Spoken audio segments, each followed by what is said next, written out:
no, that is not what, I didn't do that. This is Christopher Martinez, instantly glitching into fake shock the moment detectives confronted him of brutally murdering his mother, sister, and brother. He claims he left the house at midnight to go do his laundry, an excuse that was nothing short of ridiculous. And he also claims he has no idea what happened to his family. Because there's information that we have and that we know that you're not telling us. What do you mean? I'm telling you everything that I remember. But what Christopher doesn't realize is that detectives already spoke to the one person he trusted the most and called at 1:30 a.m., not long after the murders. And that person told them exactly what he confessed in that call. Details that didn't match a single thing he told police in this room. Now, Christopher will fight to look innocent, but the evidence is already dragging him toward life in prison. Well, she has no reason to lie to us, but I need to understand why this happened. I don't know. I don't remember. I didn't do this. Chris, stop lying. This is your time. Am I under arrest? That you are. A little after 5:15 p.m. on December 10th, 2022, law enforcement in Aurora, Colorado, responded to a welfare check on a home along the 1500 block of South Evanston Street after relatives reported they couldn't reach the Martinez family inside. When members of the family entered through a partially open garage door, they found an unresponsive 18-year-old in the living room, covered in blood. After seeing that, they immediately raced around the house, searching for the others before dialing 911. Minutes later, responders arrived, and inside, they discovered 41-year-old Estancia Martinez, a dispatch worker and a dedicated mother to 3 children. Nearby lay her daughter, 18-year-old Marisol Espindola, a warm, protective young woman loved deeply by friends and family. And in the living room sat 18-year-old Caden Castaneda, remembered for his humor and his gentle nature. All 3 had multiple stab and gunshot wounds, defensive injuries, and there was a clear evidence of struggle throughout the home. As the detectives processed the home, searched for evidence, and began tracing the family's missing vehicle, one detail quickly rose to the surface. The only person unaccounted for was 21-year-old Christopher Martinez.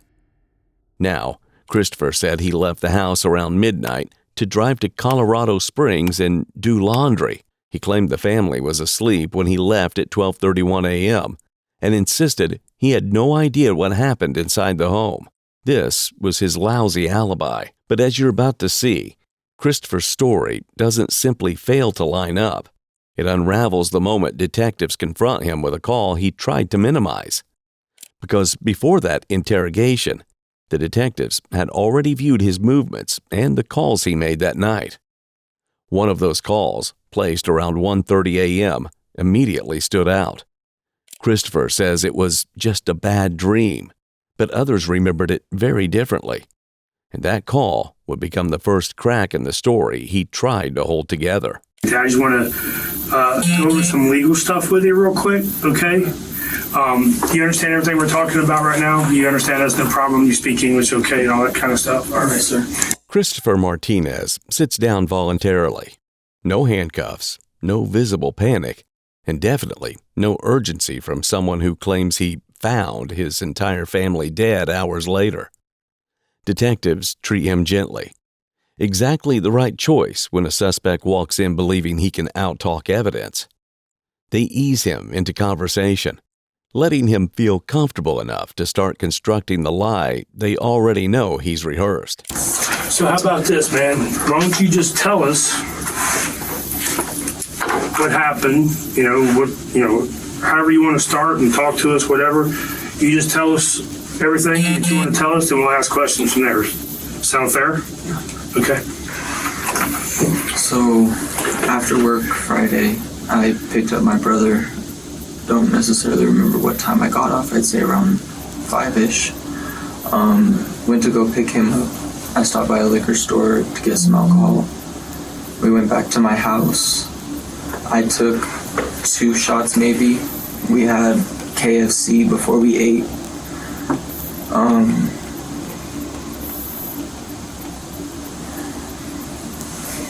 I don't don't know, we took a couple shots and we were smoking and just kind of hanging out. And later throughout the night, me and my mom kind of got into a little dispute about how messy my room was, because we had just moved in and I should know how to keep my room clean, and she wanted me to make sure everything was done and laundry was done and clean and everything. And so I told her I'd just go do my laundry tonight, and she said okay. And then after I left around 12:30, 1 o'clock, I tried calling them just to say that I was going to stay the night in Colorado Springs because it just makes more sense. And they didn't answer, so I kind of took it as to, okay, maybe they just went to bed.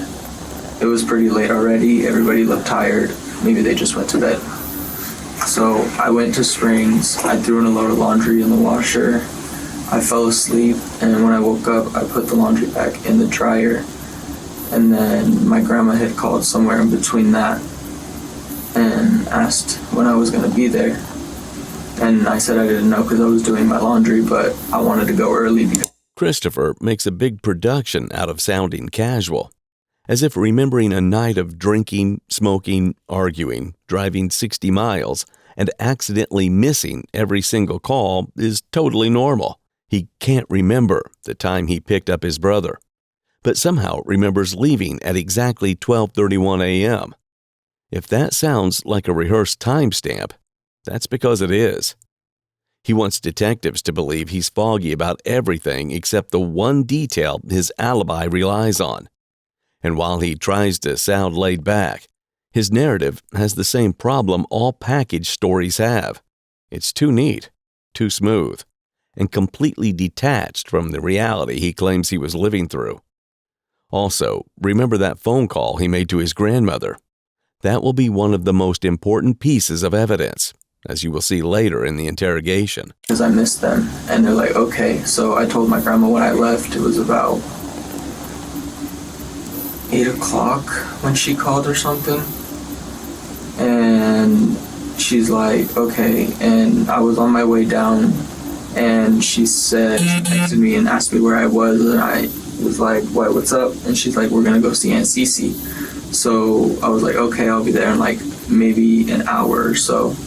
She said okay, and I went to my grandma's, to my aunt's house. I went to go see my Aunt Cece with them. I went to lunch with them, and we were calling them. My grandma was calling my mom and texting her. We couldn't get a hold of her. I don't tend to worry too much because I know how she is. She doesn't answer for long periods of time because she's either working, in a meeting, on a call, whatever the case may be. And she said that she had a job that day. So I was like, okay, I just chalk it up to her not having her phone or not being in the truck. Here, Christopher really leans into the role of the laid-back son. His mother isn't answering her phone. His grandma is calling and texting, getting nothing. This is after a late-night argument, after he left in the middle of the night, after he claims he tried calling from the road. A normal, innocent person would feel that creeping sense of dread.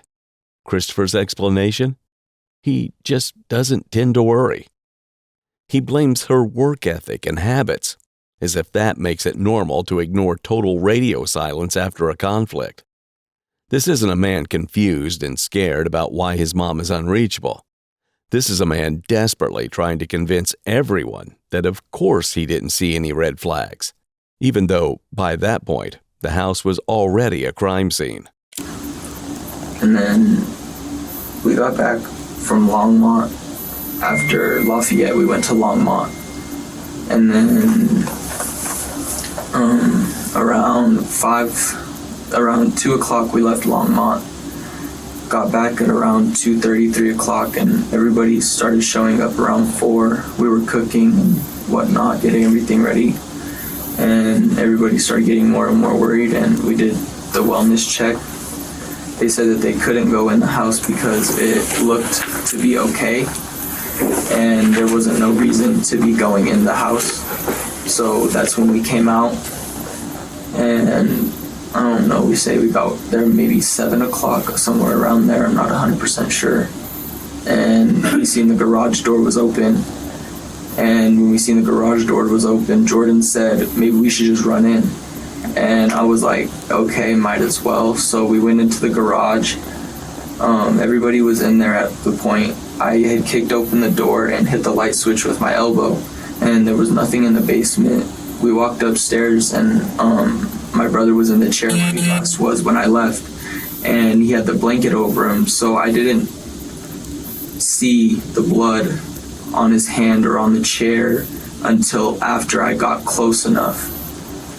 And after I seen it was him, I thought, where's my mom and my sister?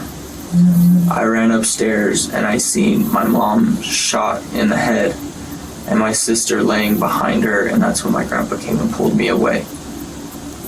Listen to how he describes walking into the house where 3 of his family members are dead.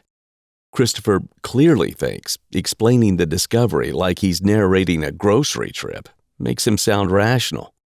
Instead, it makes him sound emotionally vacant. He runs through walking past his dead brother, dead mother, and dead sister with the enthusiasm of someone reading a parking ticket. Innocent people remember their fear, their shaking hands, their panic. Christopher remembers turning on the light switch with his elbow. He also goes out of his way to insist the house looked fine from the outside, as if a locked door is supposed to reassure detectives when 3 people were slaughtered inside. This is the hallmark of a guilty narrator. Overshare the meaningless, underreact to the horrific. What Christopher doesn't realize is that detectives already know his timeline is impossible, because before he ever sat down, someone else in the family told him exactly what he said in the middle of the night. You want to deal with that? We want to deal with that before we continue. You want to go over the other room? I think it's that. I think it's just the volume on the TV. Oh. Yeah, I think we should figure that out. Okay. Can you give us just a couple more minutes? We'll be right back. I promise you. At this point, the detectives pause. One of them looks at his phone, mentions needing to figure something out, and they briefly step out of the room. For the next 7 minutes, Christopher is completely alone. He doesn't pace. He doesn't cry. He doesn't look toward the door, hoping someone brings good news. He spends most of that time staring down, shifting slightly, hands mostly still. This kind of posture doesn't automatically mean guilt, but it does say something important. He isn't outwardly grieving. He's internally calculating. People in shock often look around, latch onto objects, or replay what they saw out loud. Christopher folds into himself. It looks less like someone trying to process loss and more like someone trying to hold a story together. That looking down posture is common in people feeling shame, fear of exposure, or both. At minimum, it shows he isn't focused on his dead family. He's focused on himself. All right, Chris, sorry about that, man. We still doing okay?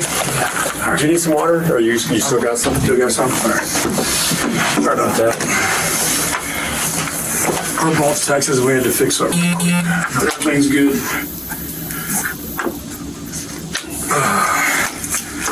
Chris, let me ask you, did you grow up here in Colorado? Yeah. Down in the Springs or up here in the metro area? I was born in Longmont. I lived there for a little bit. We kind of moved all over Colorado, to be honest with you.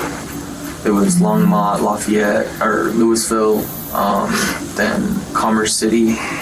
We lived with my grandparents a couple times.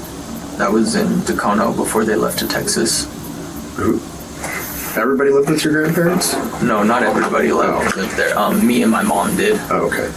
How long ago was that? It was a long time ago. Long time ago? Yeah, I think I was maybe 16 the last time they lived with them. Maybe. Where'd you go to school? High school, middle school. High school, middle school was kind of the same. It was Halcyon. It was a middle high school. Oh, okay. Where was that at? When the detectives come back in, they don't jump straight back into the crime. They start with simple questions. Where he grew up, whether he graduated, what kind of treatment facility he was in, where he worked, how long his mom had been at her job. It sounds harmless, but it's not harmless. It's strategy. Because now that Christopher has laid out his normal night, his no big deal discovery, and his I wasn't worried morning, the detectives are ready to move from who he says he is to who he actually is. It was in Boulder. Oh, okay. Did you graduate? No, I didn't. What grade did you finish? I finished up to 11. 11th? How come you didn't finish school? Just curious. I was in a treatment facility. So when my mom pulled me, I had like 5 or 6 credits left to graduate. And instead of graduating and staying, I decided to leave. Okay. What kind of treatment facility were you in, if you don't mind me asking? It was behavioral, but it was for behavioral, drugs, promiscuity, pretty much the whole spectrum of everything. Okay. How long were you in that program for? 14 months. Did it help? Except for helping me stop smoke weed, I feel like it helped me quite a bit, even the short amount of time that I was there. Right. And then after high school, since you didn't graduate, what'd you do? I just started working. Where'd you work at? I worked with my dad for a while. He does flooring. Okay. So I did that for a while, and then after that, I went to Integrity, which was with my mom. Okay. I got certified through LaborMax to flag, and then I moved over to Integrity. And then I've been there for 3 years on and off. I went to another company called ESI and came back to Integrity after that. Your mom's been there for a while, right? She's been there for a good while, yeah. And she's, what, a manager there? She's dispatch right now. Okay. She's one of the big bosses, I could say, honestly. Okay. All right. I was just curious. I wanted to get to know a little bit about you and see where you're coming from. I know you kind of went through your, what happened with all of this stuff, and it sounds like it was pretty terrifying to go in there and see all of that stuff, right? Christopher becomes noticeably calmer the moment the conversation drifts away from the murders. Suddenly, he's chatty, confident, almost comfortable. The exact opposite of someone who supposedly just walked in on a triple homicide. But the problem is what he chooses to reveal. He casually drops his history of psychotic breaks, as if this is a charming personality quirk. He thinks it makes him look relatable or misunderstood. Instead, it gives detectives exactly what they needed. A documented pattern where he admits he can freak out and not remember what happened. He doesn't realize he's digging his own grave.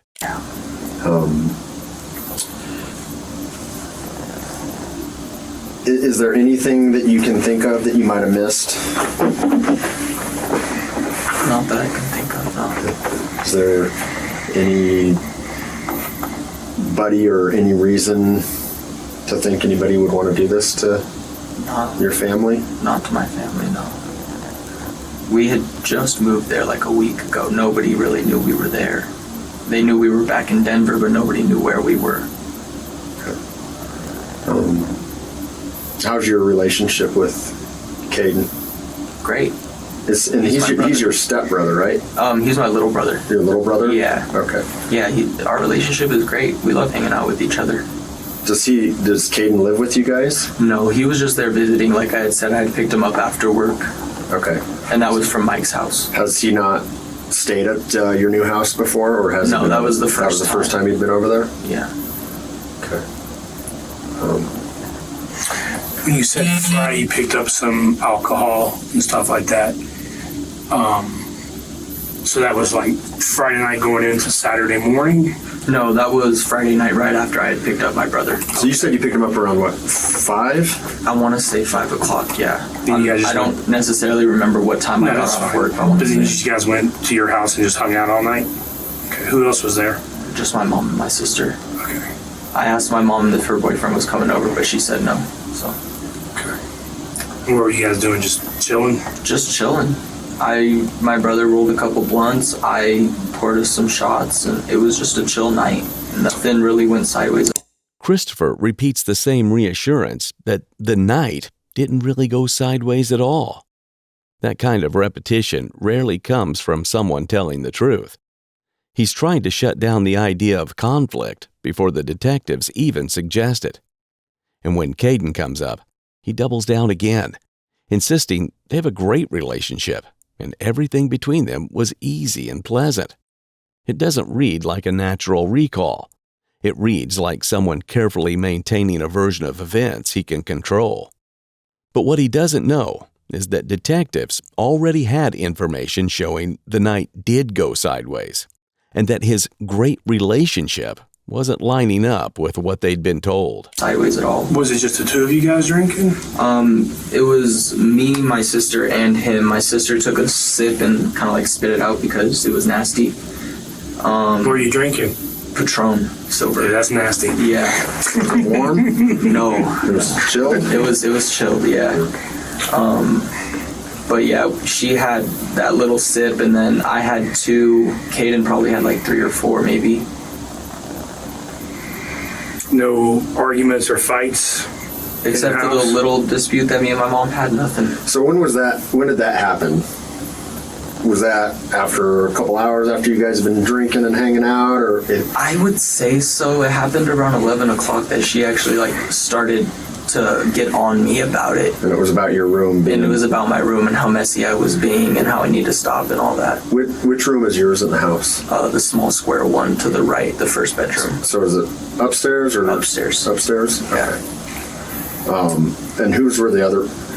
I haven't been in the house, so I don't know. So if you go up the stairs... So if you go up the stairs, it's my room, a bathroom, my sister's room, and my mom's room. Okay.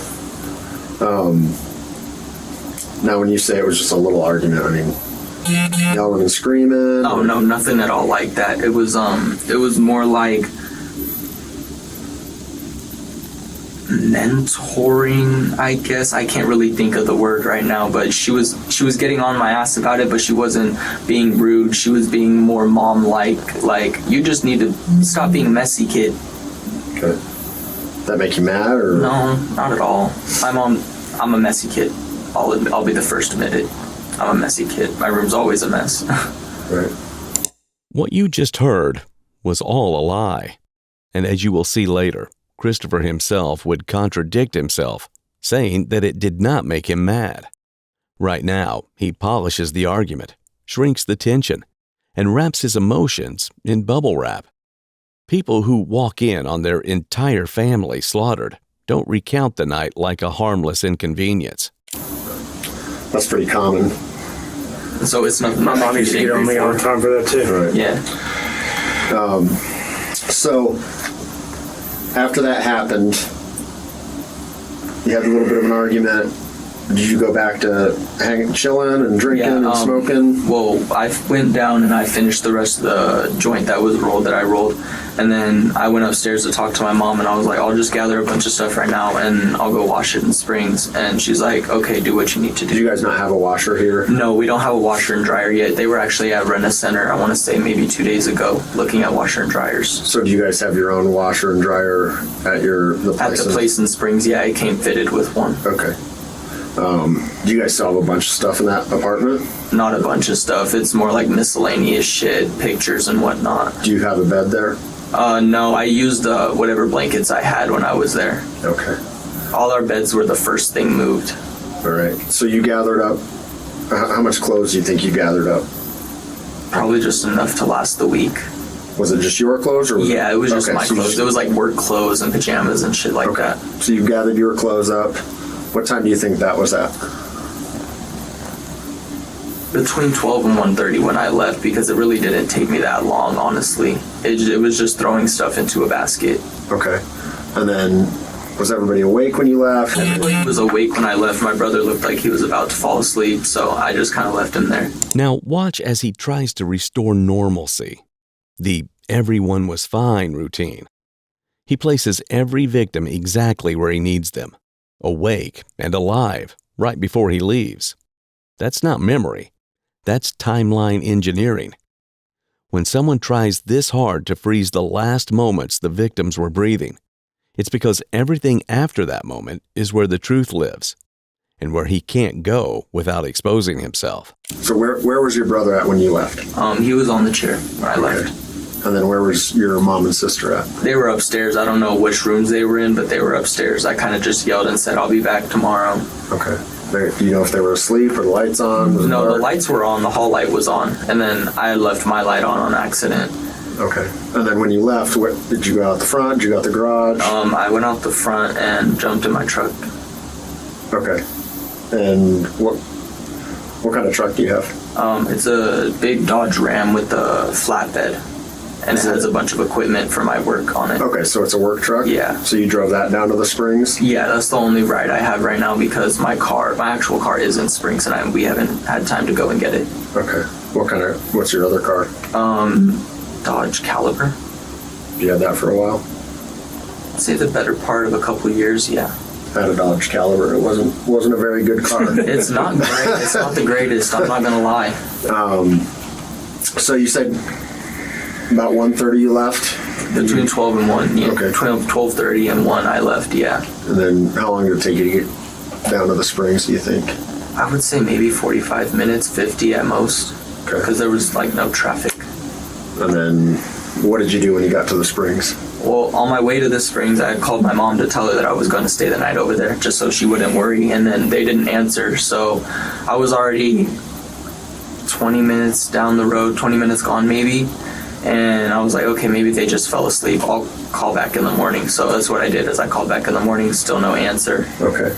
Did you just call your mom, or did you call your sister? I called my mom and my sister. Did you try calling Caden? No, I didn't. I thought his phone would be off because honestly, every time he's with me, he just lets his phone die. Okay. So I don't necessarily always try it when he's with me. When I've seen him, I usually just call people that I know would be around him. Okay, so you got to the Springs. Here comes the paper trail. He lists every call he tried to make to people he already knew were dead. Instead of acknowledging the glaring impossibility, he leans into it like it proves concern. It doesn't.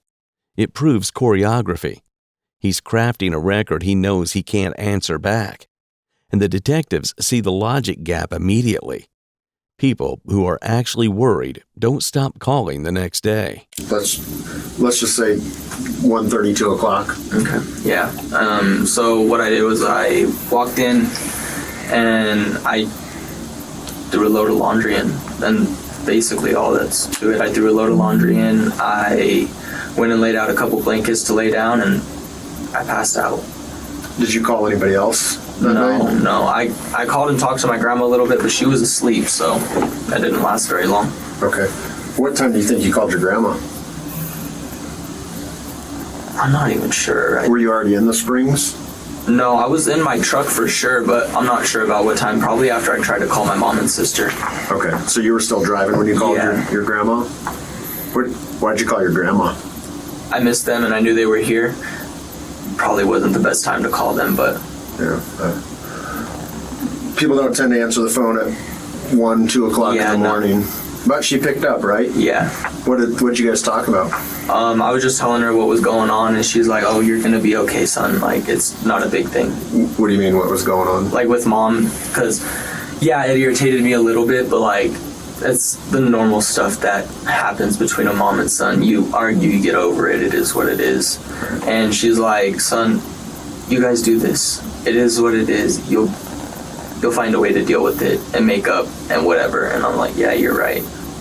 Didn't last very long, but... How long do you think you talked to your grandma for? See how he just contradicted his earlier statement of not being mad? From here, there are already inconsistencies in his version of the story. And when asked about the call, his version of it was a quick, harmless check-in. But what Christopher doesn't know is that detectives already know that isn't what he said. Christopher has no idea that the most explosive detail of this case didn't come from forensics. And from here, things were about to get much worse, because detectives were holding the one witness he never planned for, and she remembered everything. Maybe a minute or two. Okay.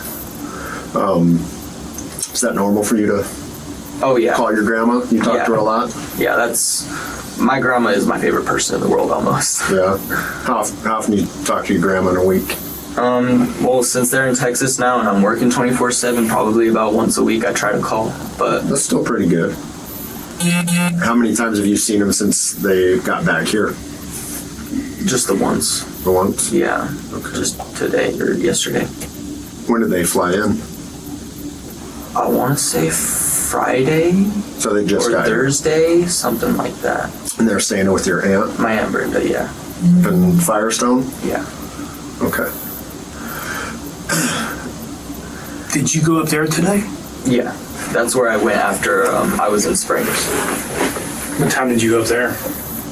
I got there at around 9:15 because I was on my way and my grandma asked how far I was away and she said they're leaving at 9:15. So I got there around then. They were about to leave. You guys just hanging out? Yeah, we went to go see my aunt and my uncles and stuff. My aunt's in a nursing home in Lafayette, so we went to go see her. And my aunt brought her some books and then we went to lunch.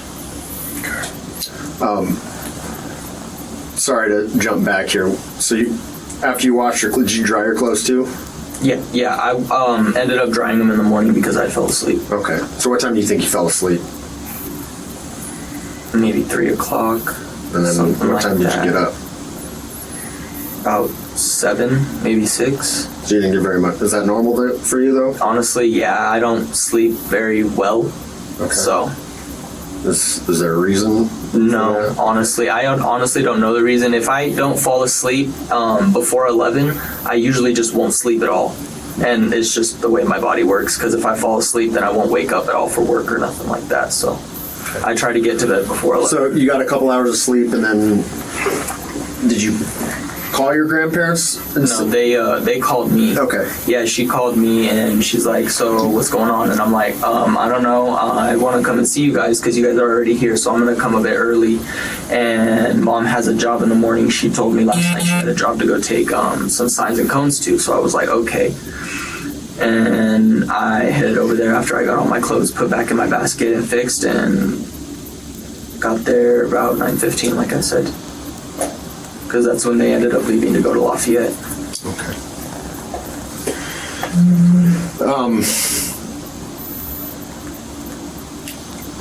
I'm just going to throw this out there. So we've obviously talked to some of your other family members about what happened and all of that other stuff, right?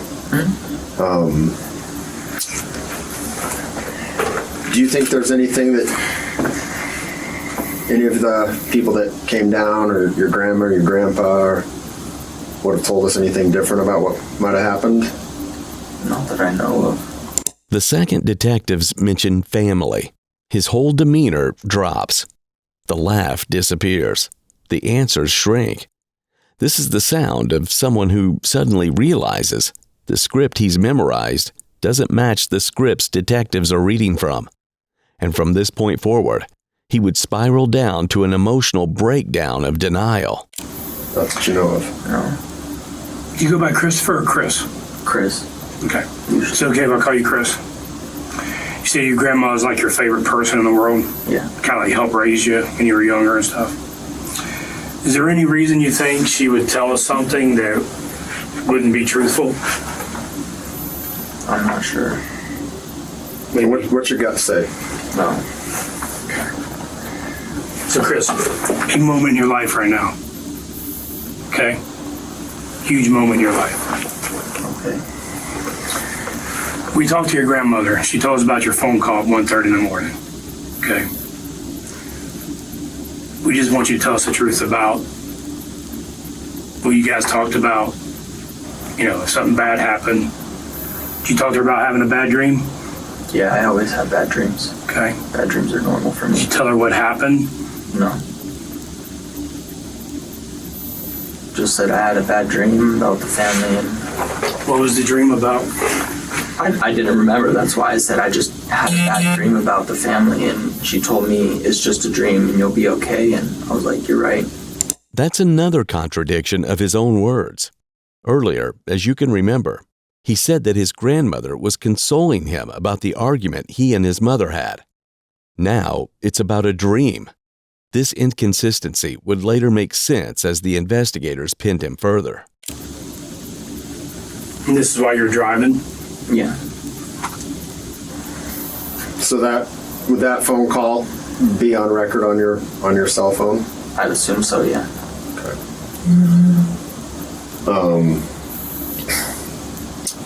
Does your phone have a passcode or is it face? Yeah, it's face, it's both. It's both? Yeah. Okay. Do you mind giving us the passcode?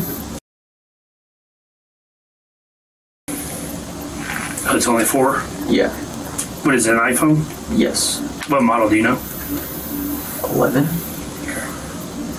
They usually have 6 digits. Oh, yeah, you can change it from 6 to 4. Oh, okay. Yeah. So if we went and looked at that, you think that phone call is only going to be like a minute long? I'd probably say so. It's about how long I remember it being, maybe 3 minutes tops. I don't know. Okay. Chris, like Troy was saying, man, this is your time to get anything you want off your chest. Okay. Okay? Meaning, Do you know why I'm telling you this? no, I don't. Okay. Because there's information that we have and that we know that you're not telling us. What do you mean? I'm telling you everything that I remember. Okay? Let me ask you this. Do you ever have any moments in your life, not saying so much tonight or last night, do you ever have times where like things happen and you don't remember them? It hasn't happened in a long time. Okay, when you say that, what do you mean? I don't know how to expand on that. It just hasn't happened in a long time. The last time it happened, it was pretty fucking bad. I ended up in the hospital. I was freaking out. I didn't remember 90% of it. Can you tell me more about that? Hospitalized for hallucinations and auditory hallucinations that I still see. When did that happen? Started happening. That event happened when I was about 13 or 14, I think.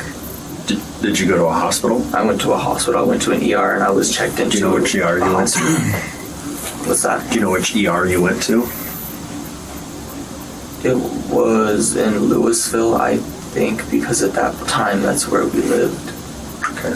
The It was big either Louisville hospital, or Lafayette. the newer one up there? A Vista, I think it was. Okay. How long were you in the hospital for? But I think I ended up being in there about a week or so. Did you talk to anybody in there? I made a couple friends, but after I got out, I didn't really talk to them, no. Okay. Here, he brings up hallucinations, blackouts, hospitalizations, thinking vulnerability makes him look honest. But it doesn't. It gives detectives a brand new frame. Someone who loses time, loses control, and lashes out. He thinks he's adding context, but instead, he's adding motive. Chris, it's a little concerning. Your grandma told us some very specific details and things that you told her about what happened at your house. I mean, what? I seen all of it. I walked in and I seen my mom and my sister. Okay. I'm talking about the phone call that you had with her at 1:30 in the morning. While I was on the way to do my stuff. Yes. What about it? Your grandma told us that you told her about what happened in the house. I didn't tell her. Did you get mad at Caden about something? Not Was at all. Caden running his mouth too much and you got mad because he wouldn't shut up? No. Me and Katie usually have a pretty good relationship, and when that stuff happens, we can solve it pretty quickly. Chris, let me tell you something, okay? When I say big moment in your life, big moment in your life, okay? You need to be able to explain this stuff. Your grandma specifically told us that you got mad at Caden because he wouldn't shut his mouth, so you stabbed Caden. You stabbed your sister, took her into your mom's room, and then shot your mom. No, Okay. no, that is not what. I didn't do that. And this is the moment everything snaps. The second detectives say the grandmother told them what he did. The performance disappears. He panics, raises his voice, and collapses under the weight of his own story. This isn't outrage, it's recognition. The lie isn't slipping. It's over. Well, she has no reason to lie to us. She said, Why would I be mad at my brother? dude, I don't know, but I'm telling you right now, okay, this is what we're told by your grandmother. So, and I'm not mad at you, anything right there, but I need to understand why this happened. I don't know. I don't remember. I didn't do this. Did you go do your laundry because you had blood on your clothes? No, I did laundry because my mom was mad about it and she wanted me to clean up my room, fix everything up. Okay, why would your grandmother tell us this story about you then? I don't know. I didn't do nothing. Chris, do you own a gun? No, I don't. I put in for one. It's going through CBI check. I have not received it. Did you show a gun to anybody today? No, I haven't showed nobody no guns today. Watch how fast the mask drops. He swings between panic, denial, and self-preservation, like he's trying on excuses to see what fits. But the confession he didn't make is already documented from the one person he trusted most. And while he's insisting he doesn't have a gun, detectives already know exactly where it is and who saw it. Okay. Why would people tell us that you showed a gun to them? I don't have a gun. We're getting the gun from your Aunt Brenda's house right now because you left it in your backpack up there after you showed it to your grandfather. I don't have a gun. Chris, Stop lying. this is your time. Lawyer. This is All right. I didn't do anything. Okay.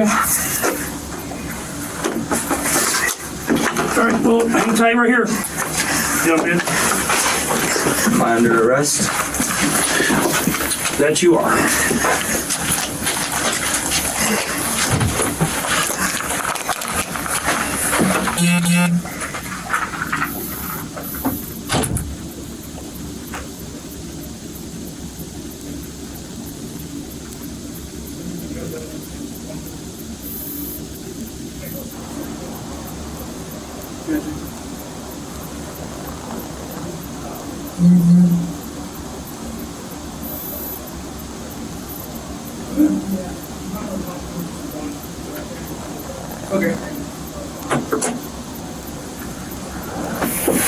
Is it possible to get a phone call?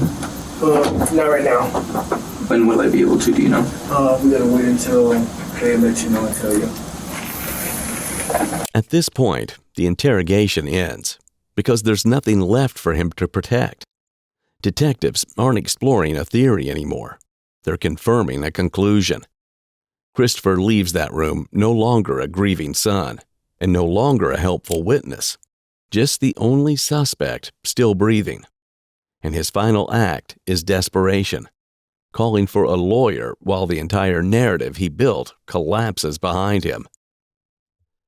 After the interview ended, Christopher was taken into custody.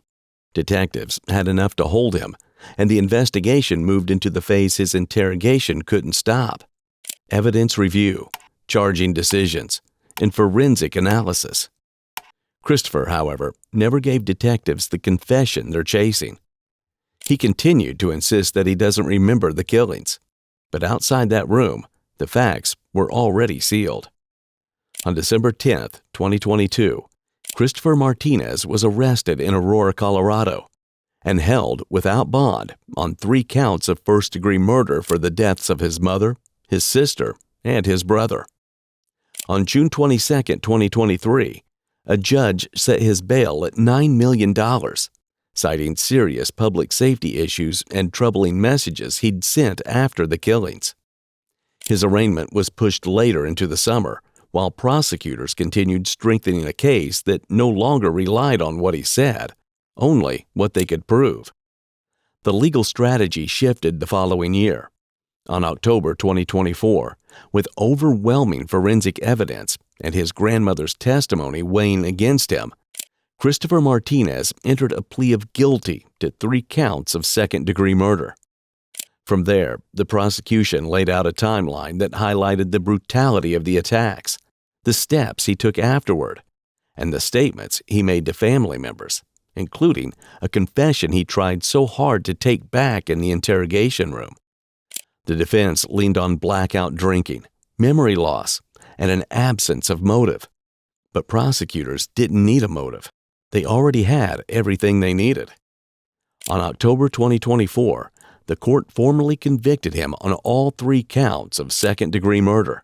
And on January 2, 2025, Christopher Martinez was sentenced to a total of 120 years in prison, 40 years for each life taken, all served consecutively. He will never go home again. Even in sentencing, he claimed he still doesn't remember the killings, leaving his father, his surviving relatives, and investigators with a story that has a verdict but no explanation. 3 members of one family died in a single night, and the only person who walked away now spends his life behind bars, insisting the truth is lost to memory. Justice was served, but the answers stayed buried with the victims. If you found this video informative, make sure to hit the subscribe button and like this video. Let me know in the comments what case you'd like to see covered next.